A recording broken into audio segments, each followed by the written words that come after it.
Hello everyone.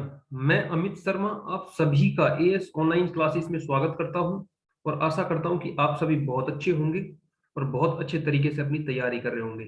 तो दोस्तों, आज यूपी लेखपाल की तीसरी क्लास है। इस क्लास के अंदर टोटल 25 क्वेश्चन हैं। सारे के सारे question exam point of view से बहुत ही ज्यादा महत्वपूर्ण है। तो दोस्तों, बढ़ते हैं क्लास की तरफ और देखते हैं आज की क्लास का पहला सवाल।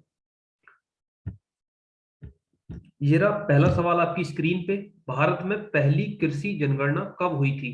सवाल नंबर एक है, भारत में पहली कृषि जनगणना कब हुई थी? ऑप्शन ए आपको 1970 से 71 में। ऑप्शन बी है आपका 1980 से 1981 में। ऑप्शन सी है आपका 1985 से 1986 में। और ऑप्शन डी है इनमें से कोई नहीं। दोस्तों, ऑप्शन डी है इनमें से कोई नहीं। आप सभी के सभी आंसर करेंगे सवाल नंबर एक का। ऑप्शन ए 1970 से 71 में पहली जनगणना हुई थी। Option A is the right answer. बढ़ते हैं दोस्तों सवाल नंबर दो की तरफ। सिराजी और बसरा किसकी उत्तम प्रजातियां हैं? बहुत ही महत्वपूर्ण सवाल है। सिराजी और बसरा किसकी उत्तम प्रजातियां हैं? ऑप्शन ए कबूतर की, ऑप्शन बी कछुआ, ऑप्शन सी घोड़ा और ऑप्शन डी इनमें से कोई नहीं। दोस्तों, ऑप्शन ए आपका एकदम सही जवाब रहेगा। सिराजी और बसरा कबूतर की उत्तम प्रजातियां हैं। ऑप्शन ए आपका एकदम सही जवाब रहेगा। Option A is the right answer. बढ़ते हैं सवाल नंबर तीन की तरफ। निम्नलिखित में से कौन सा एक भूमि कृषि का रिकॉर्ड होता है? पूछा यह जा रहा है कि भूमि जो कृषि है उसका रिकॉर्ड किस में होता है? ऑप्शन ए जमाबंदी में, ऑप्शन बी खतौनी में, ऑप्शन सी पंचनामा में, ऑप्शन डी इनमें से कोई नहीं। दोस्तों, जो भूमि का रिकॉर्ड होता है आपका एकदम ऑप्शन बी सही जवाब रहेगा, खतौनी के अंदर होता है। Option be the right answer. खतौनी में सारी कृषि का रिकॉर्ड होता है। उसमें कितने पार्टनर हैं, किसका कितना हिस्सा है, वो सारा का सारा खतौनी के अंदर में होता है। बढ़ते हैं सवाल नंबर चार की तरफ। किसान चैनल का उद्घाटन प्रधानमंत्री जी द्वारा कब किया गया? ऑप्शन ए आपका 1 जनवरी 2010 में। ऑप्शन बी है आपका 26 मई 2015 में। ऑप्शन सी है आपका 10 मार्च 2009 में। और ऑप्शन डी है दोस्तों आपका इनमें से कोई नहीं। दोस्तों, बात करी जा रही है किसान चैनल की, तो किसान चैनल का उद्घाटन कब किया गया था? ऑप्शन बी आपका एकदम सही रहेगा, 26 मई 2015 में किया गया था। 26 मई 2015 में मोदी जी के द्वारा किया गया था दोस्तों। बढ़ते हैं सवाल नंबर पांच में। सवाल नंबर पांच ये रहा आपकी स्क्रीन पे। निम्नलिखित में से कौन सी एक उद्दीपक फसल है? उद्दीपक फसल के बारे में पूछा गया है दोस्तों। ऑप्शन ए आपका गेहूं, ऑप्शन बी है आपका मक्का, ऑप्शन सी है आपका चाय और ऑप्शन डी है दोस्तों इनमें से कोई नहीं। उद्दीपक फसल के बारे में पूछा जा रहा है। ऑप्शन सी आपका एकदम सही जवाब रहेगा, चाय। Option C the right answer दोस्तों। और कौन कौन सी होती हैं उद्दीपक फसलें? जैसे कॉफी है, कॉफी आपकी उद्दीपक फसल है। अगर बात की जाए तंबाकू की, तो तंबाकू भी आपका उद्दीपक फसल के अंदर आता है। तो दोस्तों, सवाल नंबर पांच का सही जवाब रहेगा ऑप्शन सी, चाय। बढ़ते हैं सवाल नंबर छह की तरफ। निम्नलिखित में से कौन सी फसल हरी खाद के लिए प्रयोग नहीं की जाती? कौन सी फसल है जिसका प्रयोग हरी खाद के लिए नहीं करा जाता? ऑप्शन ए है आपका लोबिया, ऑप्शन बी है आपका ढैंचा, ऑप्शन सी है ज्वार और ऑप्शन डी है इनमें से कोई नहीं। दोस्तों, आप सभी का आंसर आना चाहिए ऑप्शन सी, ज्वार। ज्वार का प्रयोग नहीं किया जाता है। Option C is the right answer. ज्वार का प्रयोग हरी खाद के लिए नहीं किया जाता है। बढ़ते हैं सवाल नंबर सात की तरफ। गंगा नदी में चावल की गहन कृषि हेतु कौन सा एक कारक उत्तरदायी नहीं है? सवाल को थोड़ा ध्यान से पढ़िएगा। कौन सा कारक उत्तरदायी नहीं है पूछा गया है। ऑप्शन ए है आपका निरंतर वर्षा, ऑप्शन बी है आपका निम्न समतल कृषि, ऑप्शन सी है आपका नवीन जलोढ़ मृदा, ऑप्शन डी है आपका इनमें से कोई नहीं। दोस्तों, बहुत ही शानदार सवाल है। सवाल नंबर सात सभी के सभी आंसर करेंगे। ऑप्शन ए आपका एकदम सही जवाब रहेगा, निरंतर वर्षा। कौन सा उत्तरदायी नहीं है? निरंतर वर्षा एकदम से उत्तरदायी नहीं है। बढ़ते हैं सवाल नंबर आठ की तरफ। सवाल नंबर आठ ये रहा आपकी स्क्रीन पे। निम्नलिखित में से किसे सफेद सोना कहा जाता है? पूछा यह जा रहा है कि किसे सफेद सोना कहा जाता है। तो दोस्तों, ऑप्शन ए आपका कपास, ऑप्शन बी आपका अफीम, ऑप्शन सी है आपका अंडा और ऑप्शन डी है आपका इनमें से कोई नहीं। दोस्तों, ऑप्शन डी क्या है आपका? इनमें से कोई नहीं। आप सभी का आंसर ऑप्शन ए आना चाहिए। कपास के लिए सफेद सोना भी कहा जाता है। ऑप्शन ए आपका एकदम सही जवाब रहेगा। कपास के लिए सफेद सोना भी कहा जाता है। दोस्तों, बढ़ते हैं सवाल नंबर आठ की तरफ। सवाल नंबर आठ सवाल नंबर नौ की तरफ। सवाल नंबर नौ ये रहा आपकी स्क्रीन पे। मूंगा रेशम का उत्पादन सर्वाधिक किस राज्य में होता है? दोस्तों, पूछा यह जा रहा है कि मूंगा रेशम का उत्पादन सर्वाधिक किस राज्य में होता है?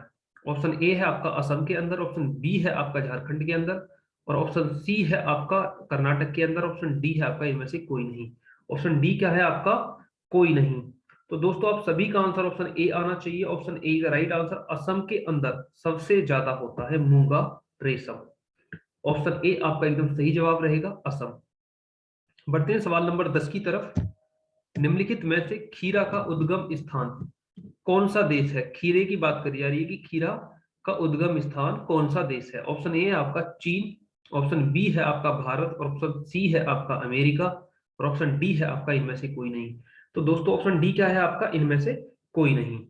तो दोस्तों आप सभी का आंसर ऑप्शन बी आना चाहिए, भारत। ऑप्शन बी आपका एकदम सही जवाब रहेगा। खीरा का उद्गम स्थान कौन सा देश है? भारत। भारत में है सबसे पहले खीरे की शुरुआत हुई थी दोस्तों। बढ़ते हैं सवाल नंबर 11 की तरफ। सफेद ग्रव किस फसल का हानिकारक कीट है? बहुत ही शानदार सवाल है दोस्तों। सफेद ग्रव किस फसल का हानिकारक कीट है? ऑप्शन ए आपका धान का, ऑप्शन बी आपका गेहूं, ऑप्शन सी है आपका मूंगफली, ऑप्शन डी है आपका इनमें से कोई नहीं। दोस्तों सफेद ग्रव आपका मूंगफली से संबंधित है। ये बहुत ही ज्यादा हानिकारक कीट होता है। ऑप्शन सी आपका एकदम सही जवाब रहेगा। ये मूंगफली से संबंधित है। ये मूंगफली की जड़ों में लग के उसको पूरी तरीके से बर्बाद कर देता है। तो ऑप्शन सी आपका एकदम सही जवाब रहेगा। बढ़ते हैं सवाल नंबर 12 की तरफ। निम्नलिखित में से मेलाथियान क्या है? निम्नलिखित में से मेलाथियान क्या है? ऑप्शन ए कीटनाशक, ऑप्शन बी विषाणु, ऑप्शन सी है आपका फफूंदीनाशक। दोस्तों ऑप्शन डी है आपका इनमें से कोई नहीं। पूछा जा रहा है मेलाथियान क्या है? कीटनाशक है, विषाणुनाशक है, या फफूंदीनाशक है? तो आप सभी का आंसर आना चाहिए ऑप्शन ए। ऑप्शन ए आपका एकदम सही जवाब रहेगा। ये कीटनाशक है। मेलाथियान मेलाथियान नाम का एक केमिकल आता है जो कीटनाशक का काम करता है दोस्तों। बढ़ते हैं सवाल नंबर 13 की तरफ। निम्नलिखित में से मृदा का स्थायी गुण क्या है? निम्नलिखित में से मृदा का स्थायी गुण क्या है? दोस्तों ऑप्शन ए है आपका उर्वरता स्तर, ऑप्शन बी है आपका पीएच मान, ऑप्शन सी है आपका गठन, और ऑप्शन डी है आपका इनमें से कोई नहीं। तो दोस्तों बात की जा रही है मृदा का स्थायी गुण। तो आप सभी का आंसर ऑप्शन सी आना चाहिए। Option C the right answer, गठन। ऑप्शन सी आप सभी का एकदम सही जवाब रहेगा दोस्तों। बढ़ते हैं सवाल नंबर 14 की तरफ। जेली बनाने के लिए उपयुक्त फसल कौन सी है? जेली बनाने के लिए उपयुक्त फसल कौन सी है? ऑप्शन ए आम, ऑप्शन बी है आपका अमरूद, ऑप्शन सी है आपका नींबू, ऑप्शन डी है आपका इनमें से कोई नहीं। तो दोस्तों आप सभी का आंसर ऑप्शन बी आना चाहिए, अमरूद। जेली बनाने के लिए सबसे ज्यादा उपयुक्त कौन है? अमरूद। ऑप्शन बी आपका एकदम सही जवाब रहेगा। लेकिन अमरूद से अलग और भी सारे हैं, जैसे आपका सेब हो गया, आपका करौदा हो गया, इन सभी से जेली बनाई जाती है। आम और नींबू से जेली नहीं बनाई जाती है। बढ़ते हैं सवाल नंबर 15 की तरफ। निम्नलिखित में से आम की बीज रहित फसल कौन सी है? निम्नलिखित में से आम की बीज रहित फसल कौन सी है? Option A Sindhu, option B है आपका अमरपाली, ऑप्शन सी है आपका नीलम, और ऑप्शन डी है आपका इनमें से कोई नहीं। तो दोस्तों आप सभी का आंसर ऑप्शन ए आना चाहिए, Sindhu. Option A is the right answer. Option A आपका एकदम सही जवाब रहेगा। ऑप्शन ए आपका एकदम सही जवाब रहेगा। बढ़ते हैं सवाल नंबर 16 की तरफ। निम्नलिखित में से आम की किस प्रजाति को निर्यातक हेतु सर्वाधिक प्राथमिकता दी जाती है? बात की जा रही है निर्यातक के बारे में। ऑप्शन ए है आपका लंगड़ा, ऑप्शन बी है चौसा, ऑप्शन सी है आपका अल्फांसो, ऑप्शन डी है आपका इनमें से कोई नहीं। दोस्तों बहुत ही शानदार सवाल है कि आम की कौन सी प्रजाति है जिसका निर्यातक के लिए सबसे ज्यादा प्रयोग किया जाता है? ऑप्शन सी आपका एकदम सही जवाब रहेगा दोस्तों। Option C the right answer. Alphonso नामक प्रजाति है जिसका निर्यातक के लिए सर्वाधिक प्रयोग किया जाता है। अगर ये पूछा जाए कि सबसे ज्यादा ये किस राज्य में होती है, तो आप सभी का आंसर महाराष्ट्र में आना चाहिए। ये महाराष्ट्र में अल्फांसो नामक आम की प्रजाति सर्वाधिक मात्रा में होती है। बढ़ते हैं सवाल नंबर 17 की तरफ। छिड़काव सिंचाई किन स्थानों के लिए सर्वोत्तम विधि के रूप में मान्य है? छिड़काव सिंचाई किन स्थानों के लिए सर्वोत्तम विधि के रूप में मान्य है? दोस्तों ऑप्शन ए है आपका ऊंची नीची भूमि में, ऑप्शन बी है आपका मैदानी क्षेत्र में, ऑप्शन सी है आपका रेगिस्तानी क्षेत्र में, और ऑप्शन डी है आपका दोस्तों इनमें से कोई नहीं। बहुत ही शानदार सवाल है। छिड़काव कहाँ पे ज्यादा सर्वोत्तम विधि के रूप में मान्य है, आप सभी को बताना है। ऑप्शन सी आप सभी का आंसर आना चाहिए, रेगिस्तानी क्षेत्र में। Option C is the right answer. रेगिस्तानी क्षेत्र में छिड़काव सिंचाई सर्वोत्तम विधि के रूप में मान्य है। बढ़ते हैं सवाल नंबर 18 की तरफ। भारत में हरित क्रांति कहाँ सफल हुई? पूछा यह जा रहा है कि भारत में हरित क्रांति कहाँ सफल हुई। दोस्तों ऑप्शन ए है आपका मध्यवर्ती भारत में, ऑप्शन बी है आपका प्रायद्वीपीय भारत में, ऑप्शन सी है आपका पंजाब हरियाणा उत्तर प्रदेश में, ऑप्शन डी है दोस्तों आपका इनमें से कोई नहीं। अगर बात की जा रही है हरित क्रांति कहाँ सफल हुई, तो ऑप्शन सी आपका एकदम सही जवाब रहेगा। Option C is the right answer. Punjab Haryana Uttar Pradesh में हरित क्रांति सफल हुई। अगर पूछा जाए कि हरित क्रांति के जनक कौन थे, अगर पूछ लिया जाए कि हरित क्रांति के जनक कौन थे, तो आप सभी का आंसर आना चाहिए एम एस स्वामीनाथन। एम एस स्वामीनाथन हरित क्रांति के जनक थे। बढ़ते हैं दोस्तों सवाल नंबर 19 की तरफ। सवाल नंबर 19 बहुत ही शानदार सवाल है। स्वर्ण क्रांति किससे संबंधित है? अगर पूछा यह जा रहा है कि स्वर्ण क्रांति किससे संबंधित है, ऑप्शन ए आपका तिलहन उत्पादन से, ऑप्शन बी है आपका पेट्रोलियम उत्पादन से, ऑप्शन सी क्या है आपका फल एवं शहद उत्पादन से। दोस्तों ऑप्शन डी है इनमें से कोई नहीं। बात की जा रही है स्वर्ण क्रांति किससे संबंधित है, तो ऑप्शन सी आपका एकदम सही जवाब रहेगा। Option C the right answer. स्वर्ण क्रांति फल एवं शहद उत्पादन से संबंधित है। किससे संबंधित है? फल एवं शहद उत्पादन से। बढ़ते हैं सवाल नंबर 20 की तरफ। हरी खाद का प्रयोग किस तत्व की कमी को पूरा करने के लिए किया जाता है? पूछा यह जा रहा है कि हरी खाद का प्रयोग किस तत्व की कमी को पूरा करने के लिए किया जाता है। तो दोस्तों बहुत ही अच्छा सवाल है। ऑप्शन ए आपका कार्बन की कमी को पूरा करने के लिए, ऑप्शन बी जिंक, और ऑप्शन सी है आपका नाइट्रोजन, और ऑप्शन डी है आपका दोस्तों इनमें से कोई नहीं। तो जो हरी खाद होती है उसका प्रयोग, ऑप्शन सी एकदम सही जवाब रहेगा, नाइट्रोजन की कमी को पूरा करने के लिए प्रयोग किया जाता है। किसकी कमी को? नाइट्रोजन की कमी को। ऑप्शन सी आप सभी का एकदम सही जवाब रहेगा दोस्तों। बढ़ते हैं सवाल नंबर 21 की तरफ। सवाल नंबर 21 आपकी स्क्रीन पे। श्वेत क्रांति का संबंध निम्नलिखित में से किससे है? बात की जा रही है श्वेत क्रांति की। ऑप्शन ए है आपका तिलहन उत्पादन से, ऑप्शन बी है आपका दूध उत्पादन से, ऑप्शन सी है आपका मत्स्य उत्पादन से, और ऑप्शन डी है दोस्तों इनमें से कोई नहीं। अगर बात की जाए श्वेत क्रांति की, तो ऑप्शन बी आप सभी का एकदम सही जवाब रहेगा। Option be the right answer, दूध उत्पादन से संबंधित है। दोस्तों श्वेत क्रांति और स्वर्ण क्रांति दोनों ही अलग अलग चीज है। अगर पूछा जाए स्वर्ण क्रांति, तो स्वर्ण क्रांति अलग चीज हो जाएगी। अगर पूछा जा रहा है आपका श्वेत क्रांति, तो श्वेत क्रांति अलग चीज हो जाएगी।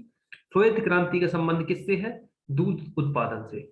अगर पूछ लिया जाए कि मत्स्य उत्पादन से किसका संबंध है, मत्स्य उत्पादन से, तो जो आपकी लाल क्रांति है उसका संबंध मत्स्य उत्पादन से है और टमाटर उत्पादन से भी है।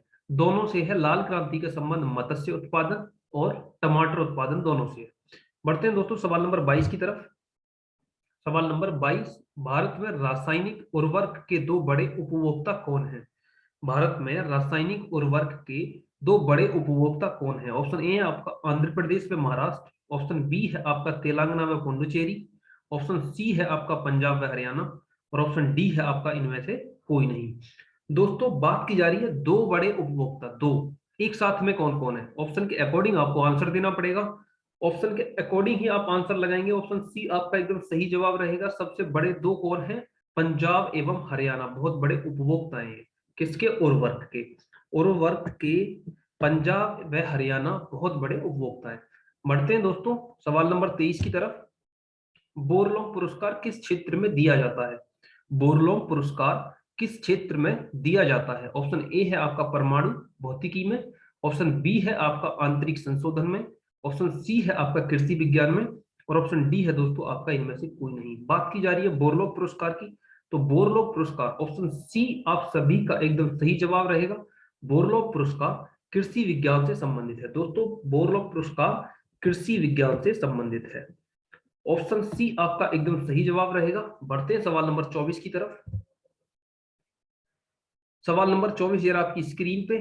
तिलहन प्रौद्योगिकी की मिशन किस वर्ष प्रारंभ की गई?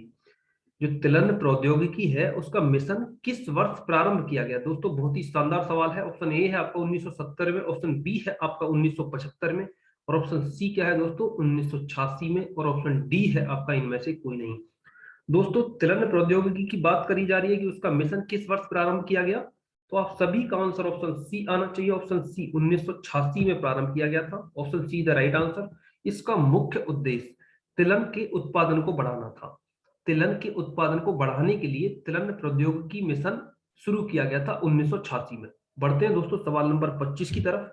ये इस वीडियो का अंतिम और आखिरी सवाल है दोस्तों। राष्ट्रीय किसान दिवस कब मनाया जाता है? बहुत ही अच्छा सवाल है। राष्ट्रीय किसान दिवस कब मनाया जाता है? ऑप्शन ए है आपका 19 मार्च, ऑप्शन बी है आपका 26 जनवरी, और ऑप्शन सी है आपका 23 दिसंबर, और ऑप्शन डी है आपका इनमें से कोई नहीं। बात की जा रही है किसान दिवस की, तो 23 दिसंबर, ऑप्शन सी आप सभी का एकदम सही जवाब रहेगा। राष्ट्रीय किसान दिवस 23 दिसंबर को मनाया जाता है दोस्तों। राष्ट्रीय किसान दिवस कब मनाया जाता है? 23 दिसंबर को।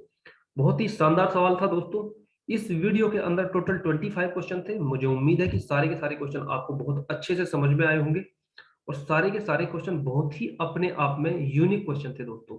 आप सभी को इस टाइप के प्रैक्टिस सेट लगाने चाहिए और अपना देखना चाहिए कि आपका स्कोर कितना आ रहा है। इन 25 क्वेश्चन में आपका स्कोर कितना रहा, ये सब आपको चेक करना चाहिए। तो ठीक है दोस्तों, मैं आपको बता दूं, मैथ की, रीजनिंग की और हिंदी की क्लास हमारे चैनल एएस ऑनलाइन क्लासेस पे बहुत जल्द टॉपिक वाइज स्टार्ट होने वाली है। बहुत जल्द सारी की सारी क्लासेस आपको टॉपिक वाइज विद फैक्ट के साथ में, कॉन्सेप्ट के साथ में, ट्रिक के साथ में प्रोवाइड करवा दी जाएंगी।